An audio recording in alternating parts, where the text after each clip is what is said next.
Сайн байцгаана уу? Подкаст давчлалын нэгэн шинэ дугаар эхэлж байна. Өнөөдрийн дугаарт The Diary of SEO подкастын зочин дэлхийд биеийн хэлний шинжээч гэдгээр алдартай, хадагтай Vanessa Wang Edwards-тай хийсэн ярилцлагыг товчлон хүргэлээ.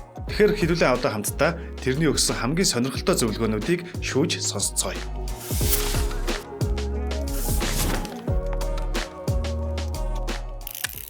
Таны тарих миний үгнээс илүү миний дохио зангаан 12.5 дахин итгэх магадaltaй. Учир нь дохио зангаагаар худал хэлэх нь үнэхээр хэцүү байдаг. Жишээ нь хойлоо нэг туршилт хийчихв. Тэгэлтэй. За тэгвэл та 5 гэж хэл. Гэхдээ 3 хуруугаа над руу харуулна шүү. 5. Хэцүү байгааз. Тийм ээ. Би тоонуудаа тусдан бодох хэрэгтэй юм байна. Худалч хүмүүс дохио зангаа бага хэрэглэх нь ийм учиртай. Харин эдгээр зүйлүүдийг сурч аваад амжилтанд хүрэхин тулд ашиглах маш чухал. Бид энэ бүгдийг ярина үстэй. Тэгэлгүй яах вэ? Vanessa Wang Edwards бол зангуул судлаач. Түүний биеийн хэл, микро илэрхийлэл, дууны юм, анхны сэтгэл зэрэг суурилсан шинжлэх ухаанаар батлагдсан судалгаанд бидэнд өөртөө итгэх итгэлийг бий болгох арга замыг мэргэжлийн бүхий л харилцаанд өөрчилсөн юм. Ажил олгогч хүний хувьд би амжилттай хүмүүсийн дэргэд байх нь халдвар мэд нөлөөтэй гэж боддог юм. Энд үггүйгээр илэрхийлж байгаа ил ба далд дохио зангаа үнэхээр их чухал. Би нэг удаа ажилд авах ярилцлага хийлээ л дээ. Тэр хүн чадвартай, тавигдсан шаардлага хангаж байсан ч биеийнх нь ирч хүч, хэл, дохио зангаа нь тэрнийг аз жаргалгүй ядарсан эсвэл энд байхыг хүсэхгүй байгаа болов уу гэж надад бодогдуулсан. Тэгэхээр бидний энэ далд харилцаа, биеийн хэл, энерги гэх мэт зүйлс нь ажлын орчин дахь амжилтад нөлөөлдөг гэдгийг баталсан судалгаа байдаг уу? Байна. Би бүрийн хэлэх гэж байгаа судалгааныхаа үр дүнг хараад үнэхээр гайхсан. Хийсэн ажил гэвэл 11 өөр компанидэр 58 мянган ажлын цаг буюу асар их хэмжээний өгөгдөлт шинжилгээ хийж дүгнсэн. Даалгавар маань сул гүйцэтгэлтэй хүмүүс болон өндөр гүйцэтгэлтэй хүмүүсийн хандлага, эргэн тойрныхондоо халдварлах эсхийг мэдэх байлаа. Тэгээд миний олж мэдснээр бол хэрэв та өндөр гүйцэтгэлтэй хүнд ойролцоогоор 7.6 м орчим ойр суйвал таны өөрийн гүйцэтгэл 15%-аар сайжирдаг. Хамгийн гайхалтай нь хэрэв та сул гүйцэтгэлтэй хүнтэй бас ийм зайд суувал таны өөрийн гүйцэтгэл 30%-аар буурдаг юм лээ. Энэ нь бидний сөрөг сэтгэл хөдлөл илүү халдвартай гэсэн үг юм. Хэрэв та сул гүйцэтгэлтэй, сөрөг энергитэй, түгшсэн эсвэл ядарсан, өөртөө итгэлгүй байгаа хүмүүсийн дэргэд байвал та эдгээр дохиог өөртөө халдаан авч тэгснээр таны өөрийн ажлын гүйцэтгэл сөргөөр нөлөөлдөг. Хүмүүстэй анх уулзахдаа өөрийнхөө хүснээс өөр сэтгэл төрүүлэх үе биднэрт байдаг. Тиймээс шинэ найз нөхөдтэй болохын тулд аюулгүй итгэл төрүүлэх үз тийм орон зайг үүсгэх нь хамгийн чухал юм. Үүнийг инээмсэглэл, нүдний харц, жижигхэн толгой тохилтоор хийж болдог гин.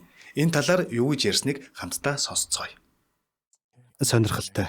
Би саяхан нэг ярилцлага авах үеэрээ асуух юмаа бодоод хэсэг зур өөртөө шаарж байгаад тэгээд эргэж нөгөө хүн рүүгээ харж байгаад асуултаа асуусан. Зүг байх нэ? Биеийн хэлний мэрэгчлэнүүд болон өөр бусад хүмүүсийн өгдөг хамгийн муу зөвлөгөө бол нүд рүү аль болох удаан хар, бүр 100% хар гэдэг зөвлөгөө. Яг үнэ хэрэгтэй судалгаа нь үндэслэн барууны ертөнцийн хүнтэй харилцах соёлд хүнтэй харилцаж байхдаа 60-70% нь л харц тулгарч байхад хангалттай гэж үздэг. 70%-аас илүү хараад байвал тэр хүний хувийн орон зайд халдж байна гэсэн үг. Ярианы туршид би чам руу 100% хараад байвал чам тухгүй эвгүй санагдана эцтэй. Хин нэгэн хүн юм бодоод эргэн тойрноос хэрэгтэй мэдээлэл авч байх нь бидэнд таалагддаг. Эсвэл би өөрөө юм бодоод эргэн тойрноо хараад байж болно. Гэхдээ гол нь бодсныхоо эцэст би чам руу хараад ярьж байвал тэр нь хамгийн хүчтэй нөлөөтэй үйлдэл. Энэ хэсгийг сонсоод би нэрээ хүний нүд рүү хэр удаан хардаг билээ гэж бодлоо. Хэд их ширтэх, нүд завчихгүй харах зэрэг нь хүнд эвгүй сэтгэл төрүүлдэг бол харин эсэргээрээ нүд рүү нь ерөөсөө огт харахгүй байх, ярьж яхад нь өөр тийшээ харах нь бас эвгүй сэтгэл төрүүлдэг байна. За дараагийн асуудал. Улс төрчид, тэмцэгчид, нийгэмд нэр нөлөөтэй хүмүүс ярихдаа их хвшлэн гараа ашигладаг. Нэрэж тэдний биеийн хилэмж гараа ашигладаг байдал нь бусдад нэлээд нөлөөлөд байдаг шүү дээ. Тэгэхээр гараа огт ашиглахгүй ширээний доогуур нуух эсвэл халаасандаа хийж ярих нь ямарваа нэгэн яриаг хүчгүй сул ямар ч итгэл үнэмшилгүй болгож байгааг та эндээс харж болно. Харж чадахгүй хойгоор сууж байгаа хүмүүст зориулж гараа өргөд авчих. Зүгээр дарлаж байгаа хэрэг. Хүмүүс бусдын гарын алгыг харах дуртай. Хүмүүсийн хувьд гарын алга бол нээлттэй, ил тод байдлын илэрхийлэл. Тиймээс хин нэгэнтэй видеонд ирж амьдараач харилцах эхний хэдэн секундэд багтан гарын алгаа харуулах нь үр дүнтэй. Мөн манай багийнхан 2010 оноос хойших хамгийн хүзэлттэй болон хамгийн бага үзэлттэй TED Talks-ыг харьцуулан судалж, заагуур хэв шинжийг нь нягтлахад хамгийн алдартай их үзэлттэй TED дэлгэгчид 18 минутанд дунджаар 465 гарын дохио ашигласан бол хамгийн бага үзэлттэй илтгэгчид дунджаар зөвхөн 271 гарын дохио ашигласан байдаг.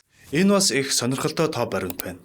Тэгэхээр Дүгнэлт хэлэх юм бол гараа хэдий чинээ зөв ашиглана, төдий чинээ итгэл үнэмшил нэмэгддэг байх нь. Зочны маань дурдсан бас нэгэн сонирхолтой зүйл бол өөрийнхөө бусадтай харилцах чадварыг бас дээрэс нь онцлогийг олж нээх гин. За тэгэхээр энэ талаар юу гэж ярьсныг хамтдаа харцгаая. Танд хэн нэг хүнд хэлмээр байгаа. Ярих ёстой гэж бодсон ч энд хэлж чадаагүй хамгийн чухал зүйл нь юу вэ?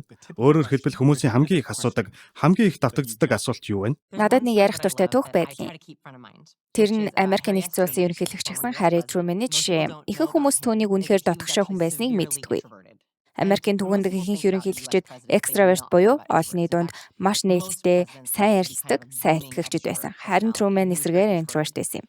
Тэгээ тэр би тайзан дээр өрсөлдөхгүй. Тэднээс илүү сайхан ярих гэж оролдохгүй. Танхим дүүрэн хүмүүсийн дунд гар барин гүйхгүй. Энэ миний арга биш. Харин би хамгийн сайн хийж чаддаг зүйлээ хийх арга замыг олох болно. Хүмүүстэй нэг нэгээр нь нүүр тулжуулсан, итгэл төрүүлнэ гэж шийдээд хүмүүстээ нэг нэгээр нь уулзан ярилцаж, өөрийн байр сууриа тайлбарснаар хүмүүсийн саналыг цуглуулж, санал тоолоход тэр уулзсан хүн бүрийнхээ итгэлийг олж чадсан юм. Би ямар найз байх юм? Би ямар хамтрагч байх юм? Би ярианд ямар хүн байх юм гээд л байна. Энэ бүгдийг чи өөрөө сонгох юм. Тэгэхээр бид нар үүнээс нэг зүйлийг ойлгож болно. Бид нар бүгдээрээ өөрсдийн гэсэн онцлогтой.